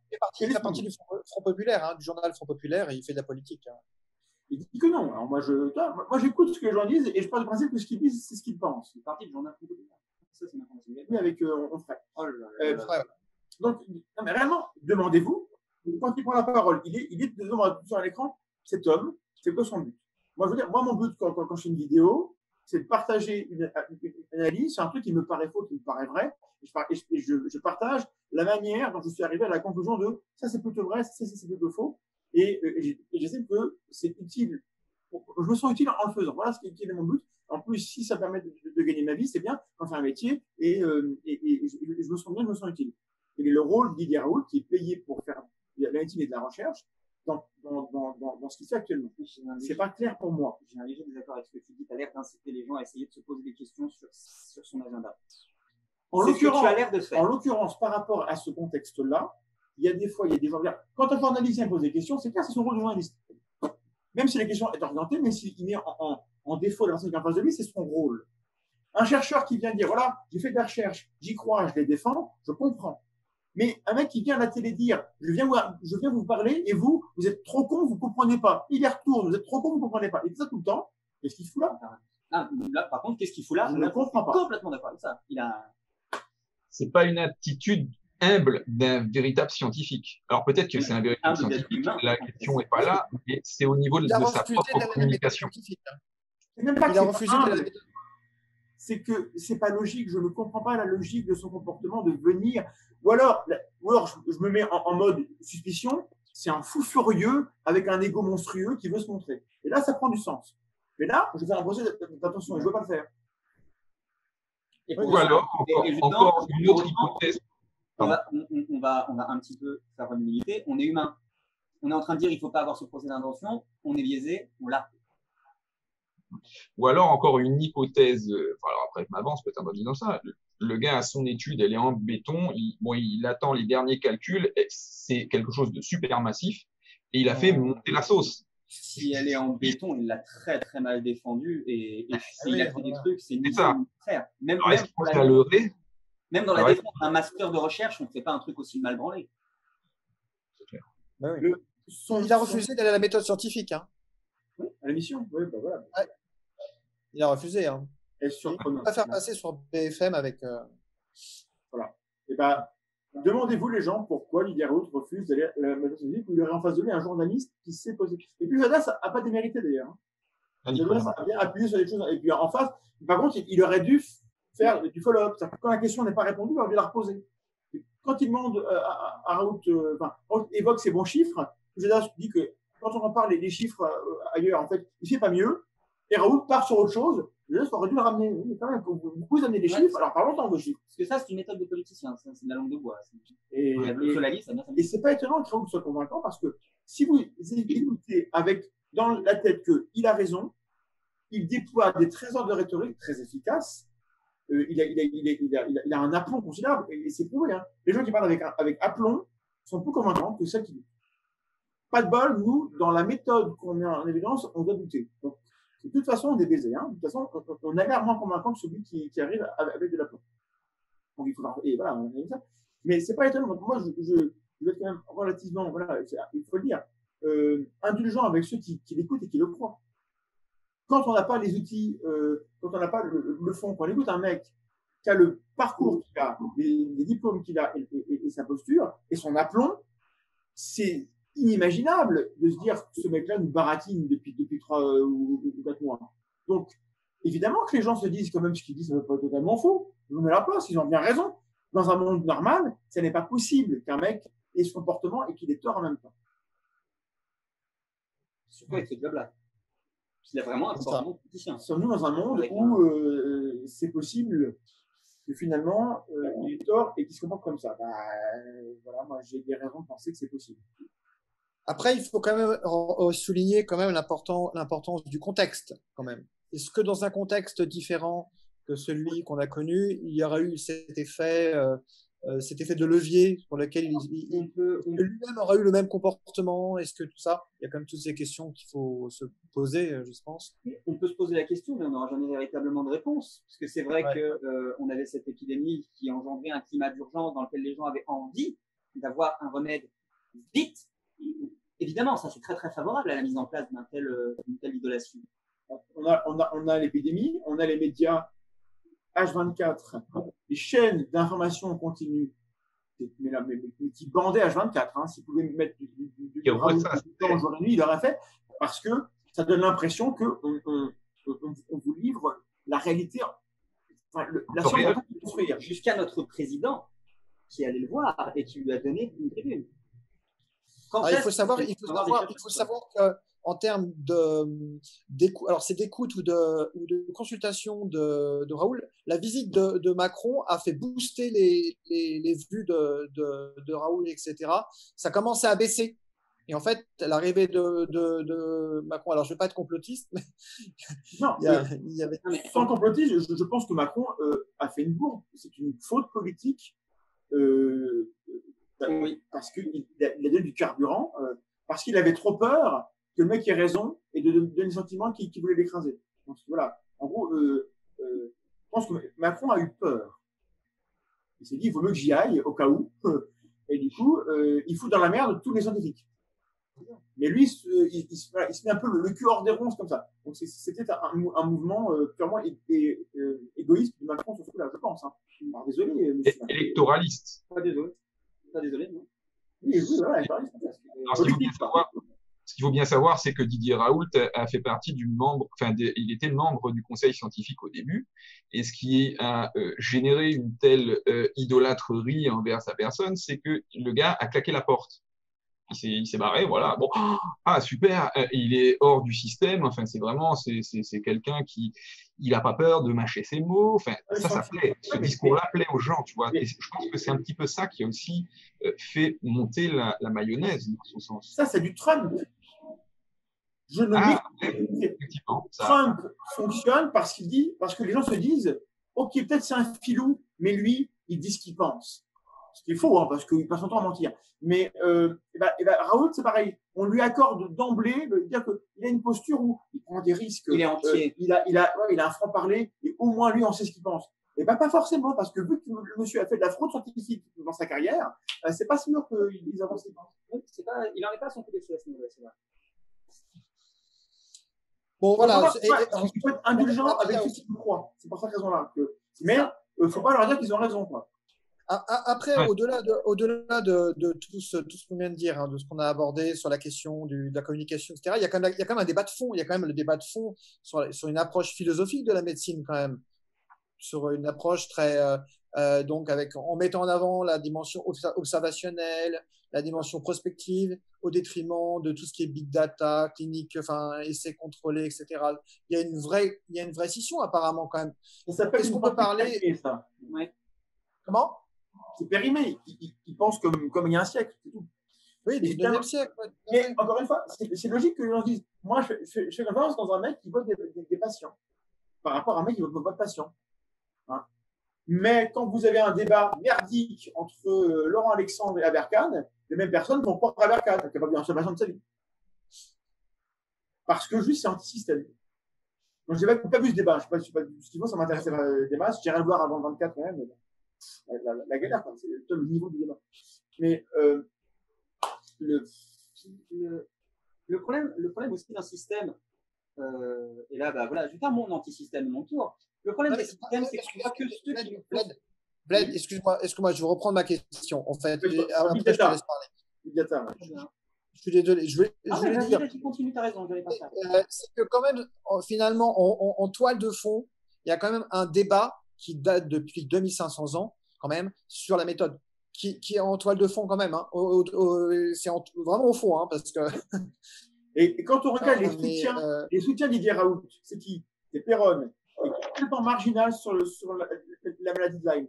C'est Gustave Blasi, parce que lui, il a des intérêts personnels, il est dans le comité machin. C'est Aberkan qui a un intérêt personnel à faire croire que le monde académique est vérolé, vu qu'il en est exclu, vu que c'est un gros nul. Voilà, c'est ces gens-là, c'est ces gens qui font cavalier seuls, qui sont anti-système, mais qui veulent, en gros, comme avant qui est dans la lumière, ils se mettent de son côté. Et cette opposition entre les gens qui auraient un accès au réel, c'est quand même surréaliste, on ferait, qui dit cette phrase, Didier Raoult à la ligne directe avec la vie. Est-ce qu'on ferait est mort dans sa tête? Est-ce que c'est de la mort cérébrale? Ah ouais, là, on en est là, ouais. Un philosophe qui dit ça, donc il arrête sa carrière. Il n'y a pas de ligne directe avec la vie ou avec le réel. Donc, il y a des gens qui prétendent qu'eux ont un accès au réel, et il l'a dit Raoult à plusieurs reprises dans l'émission. Moi, je vois des patients en vrai, autour des gens qui font les études. Les études, c'est juste plus de patients avec des informations qui sont contrôlées pour être objectives et pour être voilà. Donc, on voit mieux le réel avec les big data. C'est que sans les big data, ça c'est ce que la science nous a démontré depuis longtemps. C'est vrai que c'est pas sexy parce que c'est vrai qu'il y a un côté gens transformés en numéros. Oui. C'est vrai, c'est pas sexy, c'est même pire que ça. C'est complètement contre-intuitif. Étienne Klein, la science passe son temps à donner tort au bon sens.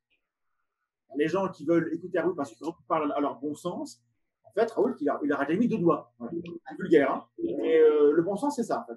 Attention. Je t'ai coupé, Vlad, tout à l'heure. Oui, j'allais dire que d'un point de vue purement simplement cognitif, oui, voilà, je vais faire mon nanar, hein, j'en ai rien à faire. Là, vraiment, pour le coup, c'est les sciences sociales qui nous enseignent ça. On est très, très fort pour voir les systèmes qui nous dérangent. On est beaucoup moins munis à la conscience des systèmes qui ne nous dérangent pas. Ou qui nous favorise. Ou qui nous favorise, encore pire que ça. Je vais prendre, allez, un exemple un peu subversif. En tant que mec blanc, c'est très compliqué pour moi d'avoir conscience de ce que c'est d'être une femme noire. Et c'est très difficile pour moi de voir à quel point la société, dans son système tout entier, me valorise en tant qu'homme blanc. C'est très compliqué. Ça, j'ai vu un truc récemment qui complète ça. C'est pas pour faire la morale, mais quand vous n'avez pas à vous demander, à vous rappeler que vous appartenez à une catégorie, quand dans la rue, il y a des flics qui font un barrage et que vous savez que on ne va pas vous embêter, vous ne pensez pas au fait que vous ne pensez pas à ça. Les gens qui sont dans une situation d'exclusion pour diverses raisons ou qui sont stigmatisées, elles n'ont pas le choix. Elles doivent penser qu'elles appartiennent à la catégorie à qui on pose des problèmes. Et bon, voilà, quand on pense ça, on se rend compte qu'il y a en effet des problèmes de. C'est ça.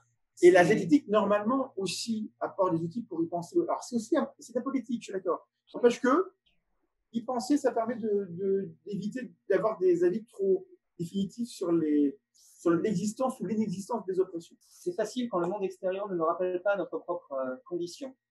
Et bon, vu que là j'ai donné un exemple qui ne me concernait pas en tant que mec blanc, justement, c'est d'expliquer justement pour montrer que moi aussi, dans ma position de privilégié, je me pose des questions. Je vais le faire dans l'autre sens. J'ai fait une comédie, je le dis, m'en fous, je suis homosexuel, je suis avec un homme. Est-ce que les couples hétéros se sont déjà posé la question avant de se tenir la main sur dans quel quartier ils se trouvent? Est-ce que deux personnes hétéros qui marchent dans la rue en se tenant la main ont déjà eu peur en plein jour? Alors, en Guadeloupe, un couple hétéro qui se tient la main, c'est pas très bien. Alors, disons voilà. Non, je rigole, j'exagère. Justement, tu vois, j'ai parlé dans mon propre système.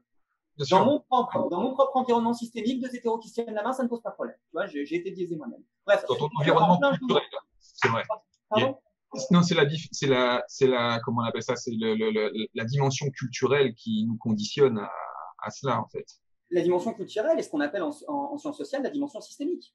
On vit déjà, parce que vous êtes en métropole et nous on est en métropole et vous, on est déjà dans deux systèmes différents. Et ça, c'est quelque chose qu'il faut qu'on questionne. Et ça, puisqu'on en parlait, on revient sur cette citation sur la zététique, c'est par définition même le fait de penser qu'on peut soi. Et alors justement, ça ne veut pas dire que les dominants sont des méchants, non, que les gens qui ne se rendent pas compte sont des imbéciles. Non. C'est juste que c'est extrêmement dur de se rendre compte et il faut beaucoup travailler aussi sur soi pour comprendre que lorsque on met en avant telle oppression, ça ne veut pas dire que les gens qui ne sont pas victimes sont des méchants. Or, on a tous tendance à avoir ce petit team de méchants où sont les gentils, où sont les méchants.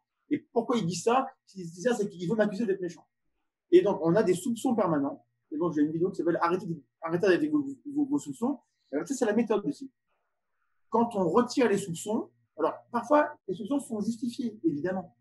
Mais d'abord, on les retire et on voit si ça marche, si on comprend les choses, mieux se sent. Testez chez vous, testez de regarder tout ce que vous avez autour de vous en retirant les soupçons, peut-être que vous comprendrez mieux ce qui se passe. Et pour défendre un petit peu les personnes qui sont dans le soupçon, des fois, ou qui vont être un petit peu agressives dans la militance, je dis ça pour les gens qui critiquent les personnes qui sont militantes de manière agressive, rappelez-vous que les militants sont aussi des êtres humains. Non, ils sont aussi des êtres humains. Des êtres humains. Oui, bien sûr. C'est dur à appréhender, hein, mais les militants sont aussi des êtres humains. Alors, j'avoue, là, j'en parle très très calmement de cette histoire de tenir la main à mon compagnon et d'avoir peur du mec qui va se décoller du mur derrière moi en plein jour, en me disant, il va me casser la gueule. Alors, j'essaie d'être très bienveillant quand j'essaie d'expliquer ça aux gens. J'avoue, quelquefois, au 30e de la journée, j'ai un peu envie de traiter de sac à merde, quoi, parce que c'est la fatigue. Ouais. Non, mais bien sûr, c'est pas, on est entièrement d'accord avec ce que tu dis. Non, je sais, non, je rappelle juste ça aux gens qui auraient cette espèce de paresse de se dire, parce que la personne est agressive, elle a tort. Non, des fois, juste, il y a 16 heures et elle en est à son 80e. On parle de ça parce que le point de départ, c'était, est-ce qu'on a une connexion au réel? C'est ça. Tout à fait. Non. Est-ce que la méthode, je fais partie des gens qui considèrent que les gens ne se mettent pas assez en colère. Mais bon, voilà. Indignez-vous. Le réel est méga complexe. Regardez la. C'est pas indignez-vous parce que c'est vraiment se mettre en colère, exprimer la colère, quoi. Ça, apprendre à exprimer. C'est ça. Regardez The Good Place. Il y a énormément d'éléments de philosophie qui sont hyper intéressants et sur le fait De quoi? la série The Good Place. The Good Ah, Place. j'ai pas vu, ouais. Ma femme l'a vu, ouais. Ma femme l'a C'est vu. brillant et ça pose énormément de questions sur les difficultés à appréhender le réel et à véritablement avoir conscience de ce qui est purement à 100% moral ou purement à 100% immoral. C'est une série extrêmement bien écrite, extrêmement drôle, qui parle de philosophie. Oui, et c'est franchement quand on connaît un petit peu, alors on n'est pas philosophe, on l'a dit tout à l'heure, mais on se renseigne beaucoup et ça. Ouais, De notre point de vue, c'est bien écrit. Ça, de quoi il parle. Ouais, c'est brillant. Donc voilà. Je vais regarder ça, on m'a déjà conseillé. Pour continuer, il nous reste 20 minutes, hein, c'est ça? Mais Oui, tout à fait. Par rapport, oui, il y avait une question fondamentale. Est-ce qu'il ne faut pas inventer, par rapport, parce que moi, j'avais abordé cette question avec Richard, mon voisin, sur la question des échanges. Notamment nos échanges, nos manières de communiquer avec Facebook, Instagram, WhatsApp et compagnie. Est-ce qu'il n'y a pas un mode de communication à réinventer? Parce que est-ce qu'on n'est pas vraiment face à une problématique maintenant avec des débats totalement polarisés, avec des outils qui sont peut-être dépassés, qui nous dépassent aussi? Est-ce qu'il ne va pas falloir inventer autre chose, un autre moyen de communiquer? Est-ce que vous avez déjà réfléchi à ça ou pas? Ou est-ce que ça vous pensez que là, tu nous demandes de prédire l'avenir, en fait. J'avoue, Personne n'avait vu arriver Internet, personne n'avait vu arriver Facebook, personne n'avait vu arriver Twitter. Non, mais est-ce que vous désiriez? Non, c'est pas. Non, je ne demande pas de. Non. Est-ce que tu penses que ça serait nécessaire de le faire? Non, je vais faire un truc. Je ne sais pas. D'accord. Non, moi, je ne sais pas plus que toi. Je sais pas. Moi, je sais pas. J'en sais moins. Non, mais. Alors, on blague souvent là-dessus, juste pour rappeler aux gens, dire je ne sais pas, c'est pas grave. Et c'est plus une preuve que quand vous dites je sais, on peut avoir un peu plus confiance. Ce que je crois savoir, c'est que le Net 2.0, c'est tout neuf. Ouais. On n'a pas encore les usages. Je crois que, et notamment, je vais en parler, on se comporte mal sur les réseaux. Parce qu'il y a une distance, on est anonyme, etc. Et donc, en gros, on est des gamins de 5 ans. Quand on dit vers le feu, il faut le feu partout. Bon, alors à un moment donné, on va arrêter. Mais je pense qu'il faudra qu'on souffre beaucoup. Et déjà, ce qui passe avec Twitter, qui est en train de dire stop à Trump, là, il y a un truc qui se passe. Il y a un truc qui montre la limite de leur modèle. Ils ont déjà commencé à montrer la limite de leur modèle quand ils ont commencé à mettre en place le fait de pouvoir répondre à plusieurs tweets en même temps. De pouvoir réaliser un thread d'un seul coup. Quand ils ont compris que, effectivement. Facebook n'a pas encore fait ça. Ouais. Facebook a mis beaucoup de temps à reconnaître qu'il y a un problème dans son fonctionnement. Maintenant, on est tous polarisés et les bulles des filtres aggravent les choses. Donc, il faudrait un mode de fonctionnement où on ne puisse pas avoir une vraie agora. Je pense que c'est ça. J'aimerais qu'il y ait une vraie agora où les gens parlent et une agora, c'est un lieu public où on ne peut pas exclure les gens. Il n'y a pas de safe space. Qu'il y ait des safe space qui existent, je ne suis pas opposé du tout, c'est très bien. Mais il faut qu'il y ait un espace où c'est pas possible. Et parce que moi, j'ai pas vu arriver Trump au pouvoir. Je n'y croyais pas, je disais que ça arrive. Et les brillants analystes, la plupart non plus. Or, les gens qui ont voté pour Trump existent. Ils étaient où? Ils n'étaient pas dans l'agora, ils étaient ailleurs. Après, il y a visiblement un système électoral américain qui est oui, assez chelou et qui a... Mais moi, j'ai le sentiment que on ne va pas voir arriver la bête immonde, c'est ce que je veux dire, s'il n'y a pas un lieu où on la voit s'exprimer. Oui. La loi Avia, à ce titre, est une véritable catastrophe. Mais après, comment on fait techniquement? J'ai pas la moindre idée parce que c'est très compliqué. Non, mais par exemple, tu vois, par exemple, c'est comme, juste pour finir, c'est comme la loi Adopi. La loi Adopi, la loi Avia, tout ça, c'est des lois qui sont mises en place par des personnes qui ne comprennent pas ce contre quoi ils essayent de se battre.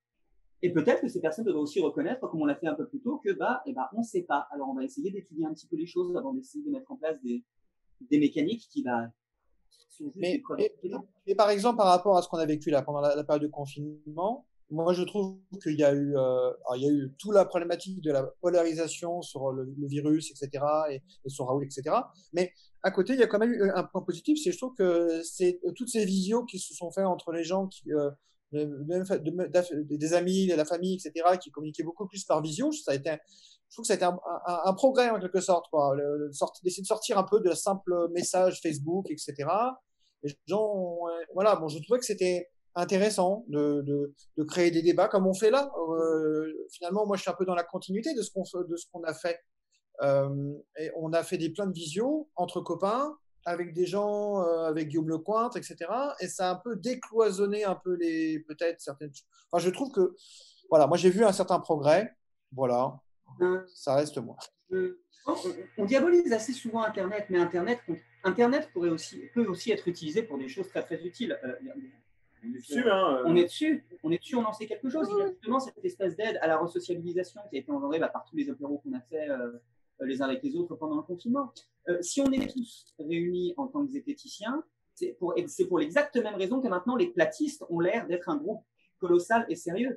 C'est qu'avant, ces modes de pensée un petit peu marginaux étaient isolés. On avait 2-3 platistes dans une ville, 2-3 dans une autre, un dans une autre.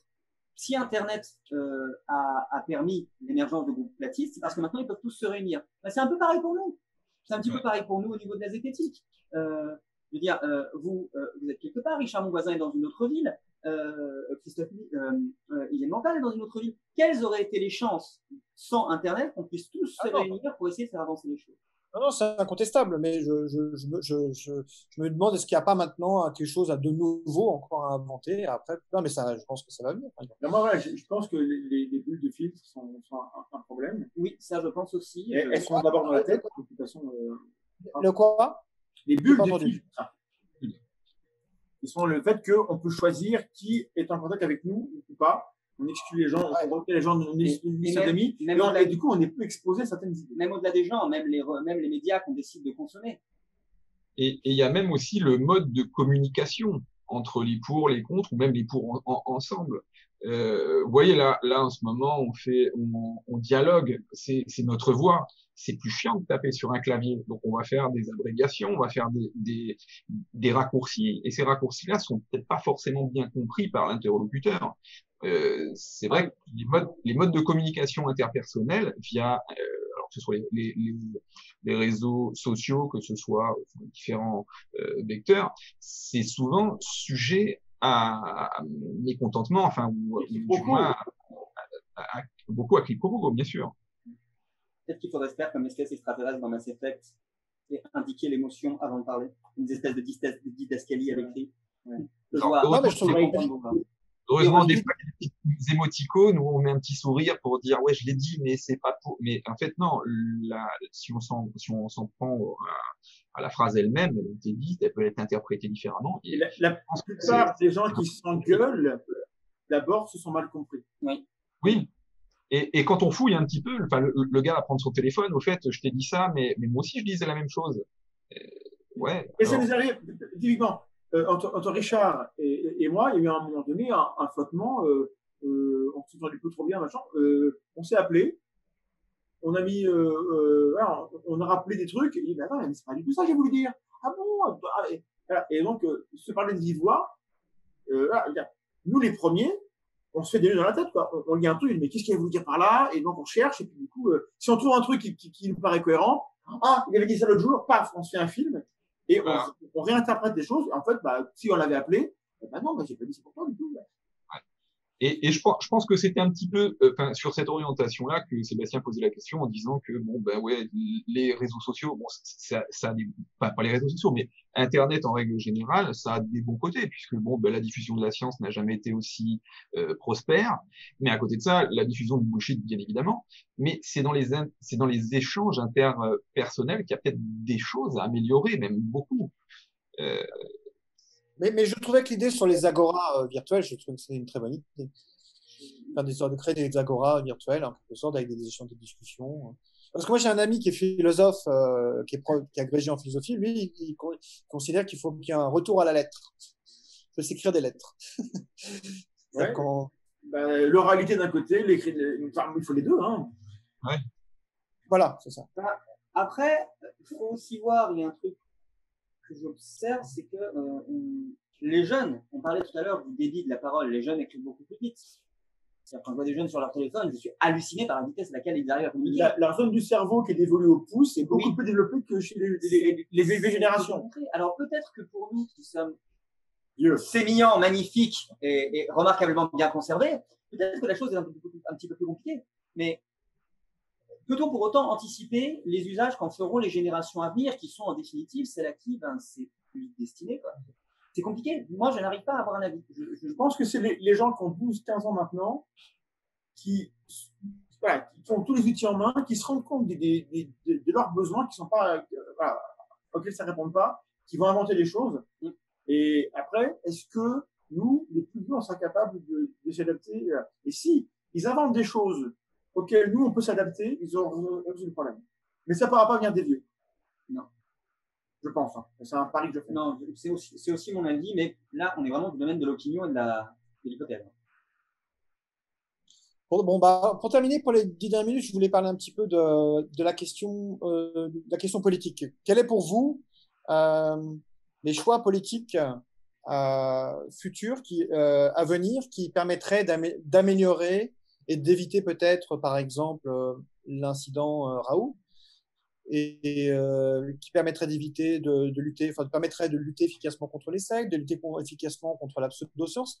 Qu'est-ce qu'il faudrait faire politiquement? Vous avez des idées ou pas? Peut-être que vous n'en avez pas. Je ne sais pas. Qu'est-ce que tu veux dire par politiquement? Oui, parce qu'il y a des choix. Alors, je ne sais pas, ça peut être un choix politique en termes sur l'enseignement, sur l'organisation de l'enseignement, sur l'organisation sur le rôle de l'enseignant. Je pense à mon échelle, moi, par exemple. Ou des mesures politiques qui permettraient pour organiser un enseignement différemment, pour organiser le bac différemment, je ne sais pas. Il y a tellement de choses. C'est un truc de prof. Pour rebondir sur le live qu'on a fait dernièrement, c'est rendre la science accessible à tous. Point. Gratuite. Complètement gratuite. Toutes les études publiées doivent être accessibles à tout le monde. Le problème, c'est que y avoir accès physiquement ne veut pas dire qu'on va comprendre. Donc, y avoir accès mentalement, c'est autre chose. Donc, travailler à rendre la science accessible à tout le monde. Donc, rendre les gens autonomes.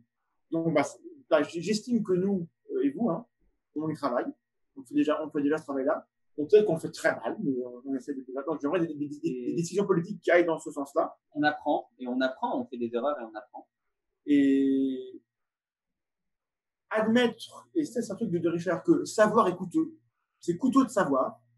Si je veux savoir tout sur la mécanique ou sur l'horticulture, ça va me demander beaucoup d'énergie, de temps, et j'ai pas forcément voilà. Et si je veux tout savoir sur la COVID-19, c'est encore pire, c'est beaucoup mieux.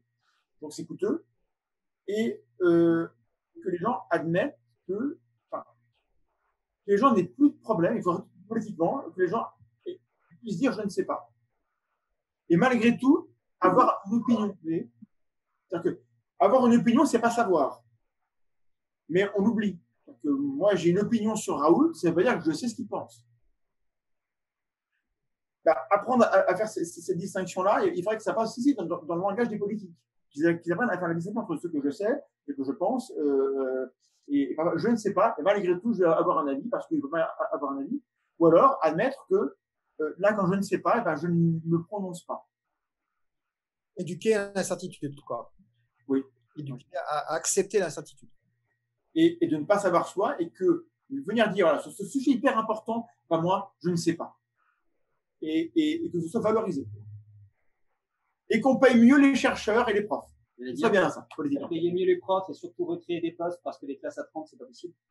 Et je dis, on n'a pas de conflit d'intérêt, on n'est pas concerné. Il faut les payer plus. Il est totalement normal que face à 30 élèves, un prof se remette dans une position d'autorité. Une position d'autorité dans son rôle social. Or, une autorité dans l'enseignement, ça ne marche pas. L'enseignement fonctionne dans le dialogue et dans l'échange.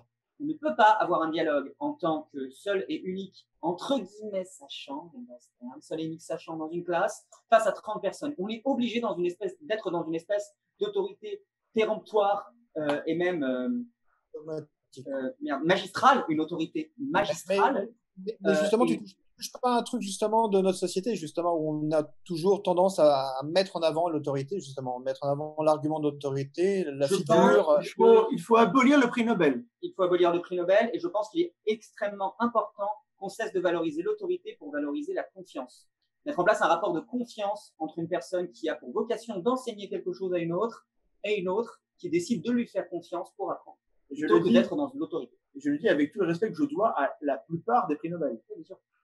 C'est que ça rentre Aux équipes de la plupart des prix Nobel. ça rentre dans une narration où on fait des héros et où on a des success stories, donc on a vu du survivant.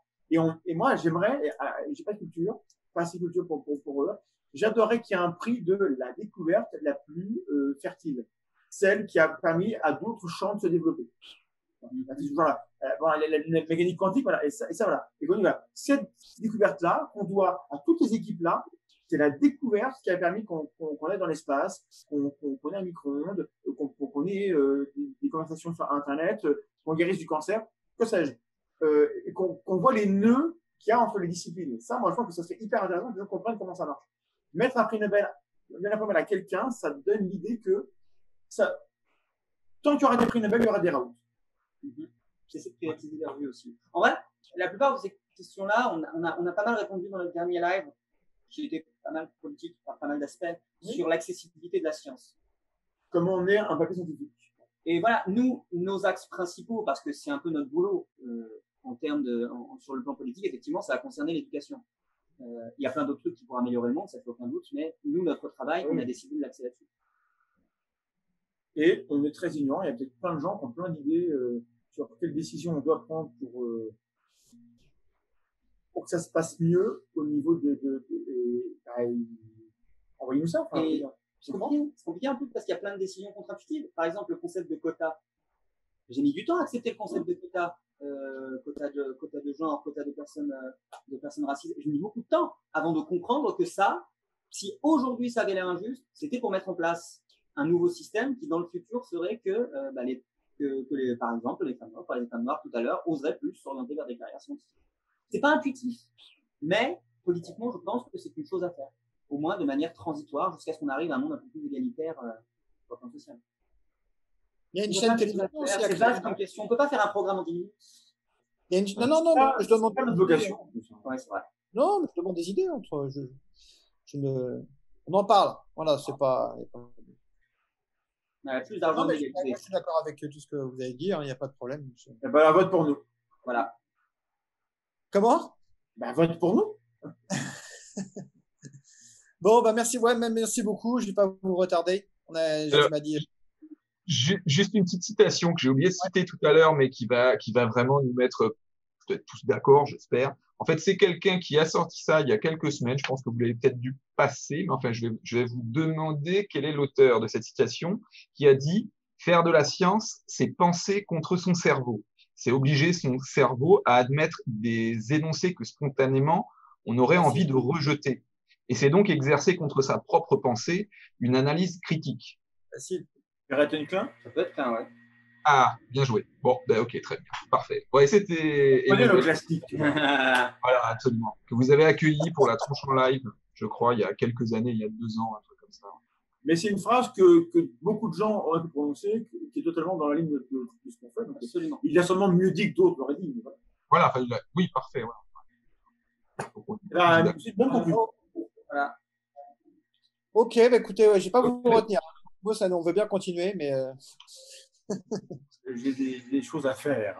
Mais j'étais très content de discuter avec vous. Oui, merci. Le format est très bien. J'espère qu'on n'a pas fait des redites et des machins qu'on s'est répété. Tout ça. Non. Sans doute, mais l'éducation. Alors, vous recevez quand? Quand? Après? Je n'ai pas compris. Les prochains invités, c'est qui? Chez vous? Alors, chez vous? Non, Gérald Bronner, normalement. D'accord, très bien. Au mois de juillet. Au mois de juillet, on a Gérald Bronner. Et le prochain, ça sera plutôt un virologue qui s'appelle Sébastien Tessier. Un virologue que je ne connais pas très bien. Sébastien Tessier, c'est un virologue qui vit à Singapour. Il n'est pas sur Twitter, lui? Et on va parler de coronavirus. Parce qu'il a. Super. Voilà. Vous avez une date? Non, mais fin juin. Mais je vous transmettrai fin juin. J'ai pas encore décidé. Et en fait, il est rattaché au gouvernement et il travaillait sur la crise du coronavirus là-bas. C'est ce que je sais. Il a écrit un roman de science-fiction que je t'enverrai si tu veux. Tu verras. Après, voilà, je connais pas. J'ai lu tout ce qu'il a fait à peu près, mais je peux pas t'en dire plus sur la personnalité. Ça reste Ben virtuel. nous c'est le 24 juin pour l'acteur Hawking. Et avant le 24 juin, normalement, on sort l'interview de Richard Dawkins.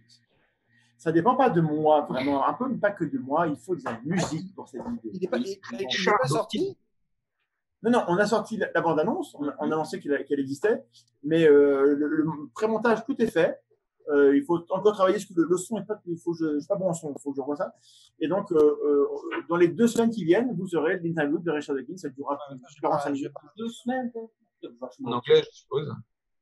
En anglais, et donc c'est traduit. Le texte est traduit. Oui. Et il faut que ce sera bien. Inviter Guillaume On a déjà reçu Guillaume Lecointe. Encore. Il faut l'inviter encore. Mais c'est un très bon souvenir et je l'aime beaucoup. Et on C'est un reprend. mec génial.